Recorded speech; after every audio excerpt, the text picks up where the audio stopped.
नमस्कार, मैं सुष्मिता मिश्रा। आप देख रहे हैं 4 PM न्यूज नेटवर्क। लोकसभा चुनाव 2024 के बाद से बीजेपी के सितारे गर्दिश में नजर आ रहे हैं। बीजेपी को अपने सहयोगी के ही बगावत का सामना करना पड़ रहा है। लोकसभा चुनाव में बीजेपी को मिली कम सीटें और मोदी योगी की लगातार घटती लोकप्रियता ने एनडीए का सारा खेल बिगाड़ दिया है।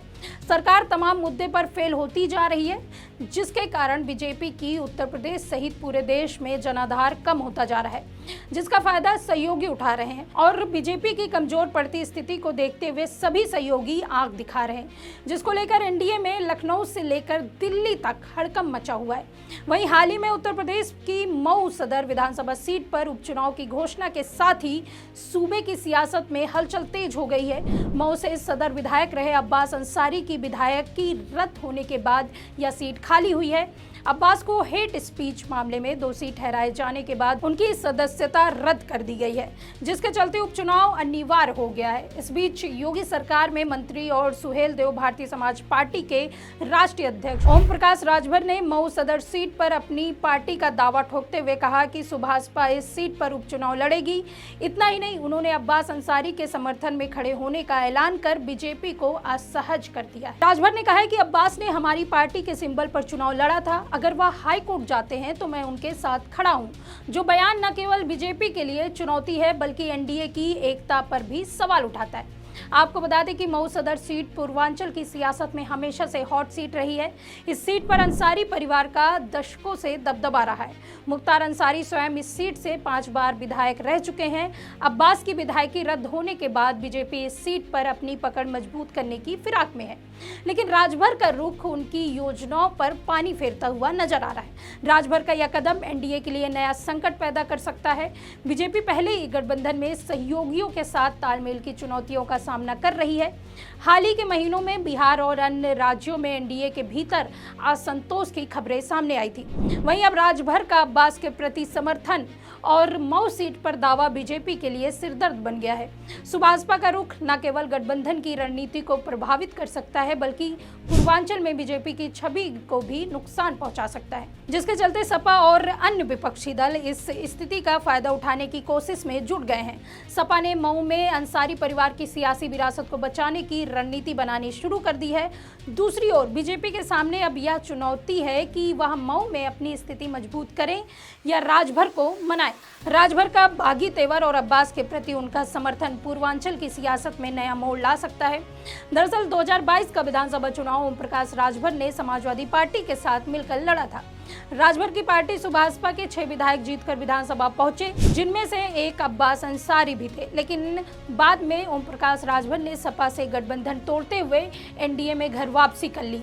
हालांकि उस वक्त उन्होंने कहा था कि अखिलेश यादव के दबाव में उन्होंने अब्बास अंसारी को अपने सिंबल पर चुनाव लड़ाया था, लेकिन अब बदली हुई परिस्थिति में राजभर के 6 विधायकों में से एक अब्बास अंसारी की सदस्यता रद्द होने से सुभाषपा के सदस्यों की संख्या 5 हो गई है। यह स्थिति राजभर के लिए संख्या के खेल में फिट नहीं बैठ रही है। लिहाजा वे कह रहे हैं कि अगर अब्बास अंसारी हाईकोर्ट जाते हैं तो वे सिंबल के मुद्दे पर उनका समर्थन करेंगे। यानी आम बोलचाल की भाषा में समझा जाए तो उन्होंने कहा है कि सिंबल बचाने के लिए वे हाईकोर्ट जाएंगे, क्योंकि यह सीट उनके कोटे की है। हालांकि उन्होंने यह भी कहा है कि इस मुद्दे पर वह बीजेपी के शीर्ष नेतृत्व से भी बात करेंगे। बता दें कि यह पहली बार नहीं है कि ओम प्रकाश राजभर ने अपनी सरकार की लाइन से हटकर बयान दिया। इससे पहले भी उन्होंने ऐसे बयान दिए हैं, लेकिन कुछ ही दिनों बाद उन्होंने अपना रुख बदल दिया है। ऐसे में कयास लगाए जा रहे हैं कि पियरका चाचा एक बार फिर पलटी मार सकते हैं। आपको बता दें कि बसपा में अपने राजनीतिक जीवन की शुरुआत करने वाले ओम प्रकाश राजभर यूपी की राजनीति में दशकों तक हाशिए पर रहे, लेकिन उनकी किस्मत 2014 के लोकसभा चुनाव में बदली। 2014 के चुनाव में राजभर सलेमपुर लोकसभा से चुनाव लड़े और तीसरे नंबर पर रहे। हालांकि वह चुनाव नहीं जीत पाए, लेकिन उनकी राजनीति चमक गई और वह पूर्वांचल में राजभरों के नेता के तौर पर उभरे। वहीं उनकी किस्मत उस वक्त बदली जब वे 2017 में यूपी विधानसभा चुनाव में उन्होंने अमित शाह के कहने पर एनडीए के साथ गठबंधन किया और मौसम को भांपते हुए राजभर ने भारतीय जनता पार्टी के साथ जाने का फैसला लिया। इस चुनाव में उनकी पार्टी ने 4 सीटें जीती और ओम प्रकाश राजभर खुद गाजीपुर की जहूराबाद सीट से विधायक बने। योगी सरकार में उन्हें पिछड़ा वर्ग कल्याण और विकलांग जन विकास विभाग का मंत्री बनाया। हालांकि 2019 में सरकार विरोधी गतिविधियों के कारण उन्हें मंत्रिमंडल से बर्खास्त कर दिया गया और 2022 के विधानसभा चुनाव से ठीक पहले अक्टूबर 2021 में ओम प्रकाश राजभर ने समाजवादी पार्टी के साथ गठबंधन किया। इस चुनाव में यूपी की राजनीति में खासकर पूर्वांचल में राजभर का कद बढ़ा दिया। उनकी पार्टी सुभाषपा ने 16 सीटों पर चुनाव लड़ा और 6 सीटें जीती, लेकिन यह गठबंधन ज्यादा दिन नहीं चला और चुनाव के कुछ ही दिनों बाद राजभर सपा के नेतृत्व की आलोचना करने लगे और गठबंधन से दूरी बना ली।